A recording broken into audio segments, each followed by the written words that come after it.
مسعود خان صاحب، اب میرا آپ سے سوال یہ ہے کہ کیا اب وقت نہیں آ گیا کہ پاکستان کی طرف سے بطور ایک میڈیٹر کے دونوں ملکوں کو مؤدبانہ درخواست کی جائے کہ بھائی صاحب ہم نے کافی دنوں سے اسلام آباد کو بند کر کے رکھا ہے اور ساری مارکیٹیں بند ہیں، تعلیمی ادارے بند ہیں، سرکاری دفاتر بند ہیں، تو اب آپ بھی کوئی ہمارے پہ رحم کریں اور 26 اپریل تک یا 30 اپریل تک کوئی پاکستان ڈیڈ لائن دے کہ اس ڈیٹ تک آپ کوئی مذاکرات کرنے کے بارے میں ہمیں اطلاع کر دیں، کیونکہ آپ کیا سمجھتے ہیں کہ اس طرح ابھی تو پاکستان کو عالمی سطح پہ بڑی پذیرائی مل رہی ہے، لیکن اگر یہ اسی طرح ضد میں دونوں ایک دوسرے کے خلاف بیان بازی کرتے رہے تو الٹیمیٹلی کہیں ہماری جو کوشش ہے، ایفرٹ ہے، وہ کاؤنٹر پروڈکٹیو نہیں ہو سکتی؟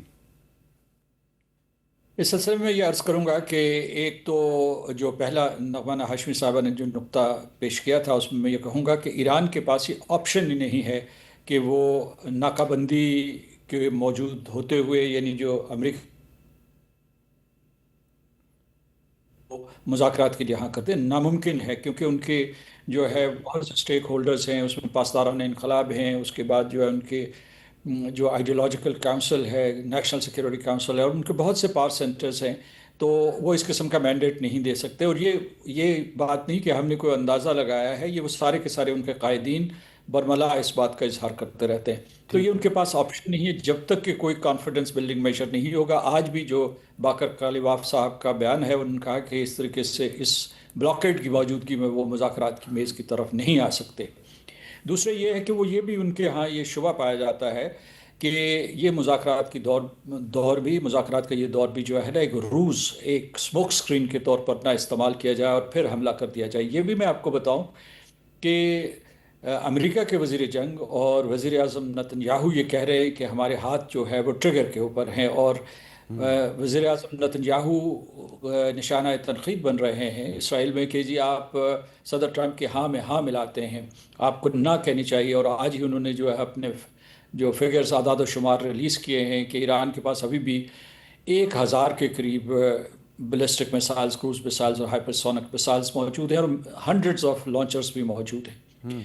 تو اس لیے یہ کہ وہاں یہ قسم کے اکسایا جا رہا ہے صدر ٹرمپ کو، اور صدر ٹرمپ خود بھی آمادہ ہے، اگر آپ ان کے پورے کے پورا جو ہے پولیٹیکل پروفائل دیکھیں تو کہ اس ایران یا تو سرنڈر کرے، کورے کاغذ پہ دستخط کرے، یا سربسجود ہو، اور اگر نہیں ہوتا ہے تو پھر جو ہے اس کے دوسرا آپشن یہ ہے کہ اس کی مزید تباہی کی جائے گی۔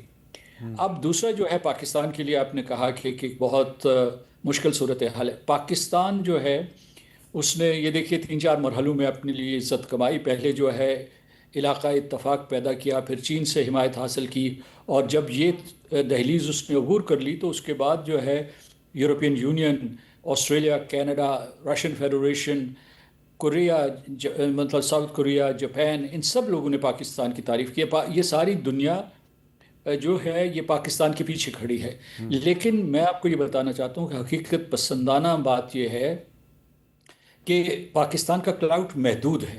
یعنی یہ ٹھیک ہے کہ فیلڈ مارشل اسد منیر صاحب براہ راست صدر ٹرمپ سے گفتگو کر سکتے ہیں، یہ بہت ہی ان پریسیڈنٹ چیز ہے امریکہ کی ڈپلومیٹک ہسٹری میں کہ جو ہے وہ اپنے ایک فیلڈ مارشل یا ایک آرمی چیف کو جو ہے پرنسپل مان رہے ہوں، نہ صرف پاکستان کے بلکہ اس کے ساتھ ساتھ جو ہے جو سہولت کاری ہے یا ثالثی ہے اس کے لیے وزیر اعظم کا بھی وزیر اعظم شہباز شریف صاحب کا نام لیتے۔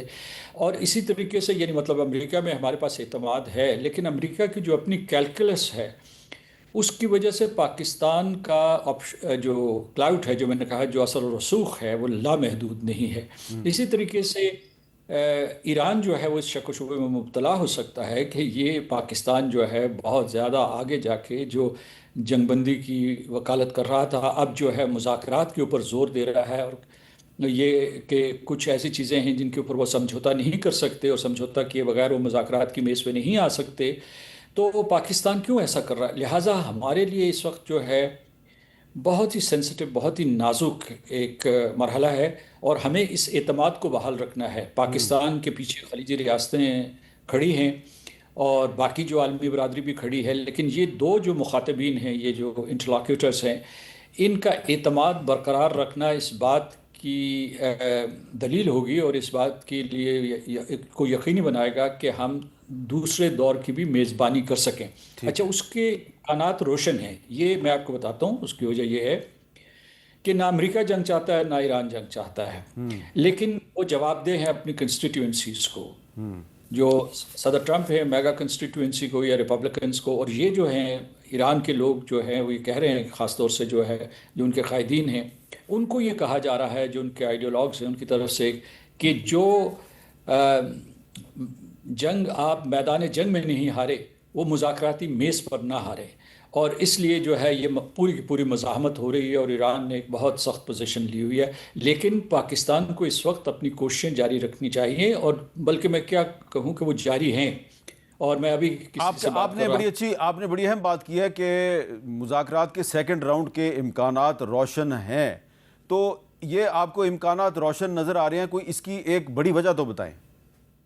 میں نے بڑی وجہ یہ بتائی کہ نہ ایران کے عوام الناس، نہ امریکہ کے عوام الناس، اور نہ ان کی قیادت جو ہے ریزمپشن آف ہاسٹیلٹیز چاہتی ہے. اسرائیل چاہتا ہے. اسرائیل جو ہے وہ سمجھ رہا ہے کہ اس کے تمام مقاصد حاصل نہیں ہوئے، اہداف حاصل نہیں ہوئے، اور وہ یہ کہہ رہے کہ امریکہ اگر یہاں بیچ مجھدار کے ان کو چھوڑ کے چلا گیا، اور ان کے پاس جو ہے ابھی میسائلز کا اور ڈیفینسو کیپیبلٹی موجود ہے، لانچرز بھی موجود ہیں، تو وہ ان کی رینج میں ہوں گے. ابھی انہوں نے یہ بھی شکوہ شروع کر دیا ہے کہ یہ جو امریکہ اور ایران کے درمیان مذاکرات ہو رہے اس میں میسائلز کی رینج ایجنڈے پہ ہی نہیں ہے، کیونکہ اسرائیل کا مطالبہ یہ تھا کہ جو ایران کے میسائلز ہیں اس کی رینج کم کر کے 2000 کلومیٹر تک محدود کر دی جائے تاکہ وہ اسرائیل تک نہ پہنچ سکے. تو اصل میں جو ٹریگر ہے وہ اسرائیل کا، یعنی مطلب ایک جنگ پہ ہے. اور اس میں دونوں امریکی اور ایرانی یہ چاہیں گے، اگر مطلب you go deep down except for the secretary of war, کہ وہ سارے کے سارے چاہتے ہیں کہ جنگ ختم ہو. اور دوسرے ایک اور جو ہے جس کا ہم نے ابھی ذکر نہیں کیا، وہ عالمی دباؤ. یعنی یہ جو عالمی منڈیوں میں تلاطم ہے، جو اتار چڑھاؤ ہے، آج بھی آپ نے دیکھا ہوگا کہ اسٹاک ایکسچینجز یا کروڈ آئل جو ہے اس کی پرائسز، یا اس میں دوسری جو اور جو انڈیکیٹرز ہوتے ہیں، فوڈ پرائسز، سپلائی چین، ساری کی ساری ڈسٹرپ پڑی ہے. تو وہ بھی امریکہ کے اوپر بحیثیت ایک بہت بڑے سٹیک ہولڈرز کے اور ایک بہت بڑے لیڈر کے اس کے اوپر یہ بھی دباؤ ہے. اچھا، میں ذرا چاہتا ہوں کہ ہم ایک اور جو ٹرمپ صاحب کا سٹیٹمنٹ ہے اس کی بھی ذرا بیک گراؤنڈ دیکھیں کہ ٹرمپ صاحب جو ہیں انہوں نے یہ کہا ہے کہ Iran is having a very hard time figuring out who their leader is, they just don't know the infighting is between the hardliners اور ماڈریٹس. وہ کہہ رہے ہیں جی ہارڈ لائن اور ماڈریٹس جو ہیں ان کے درمیان لڑائی ہو رہی ہے. یہ ایک طرح سے وہ تاثر دے رہے ہیں کہ ایران میں بڑی ڈویژن پائی جاتی ہے. لیکن جنگ شروع ہوئی تو انہوں نے کہا تھا رجیم چینج ہو گئی ہے.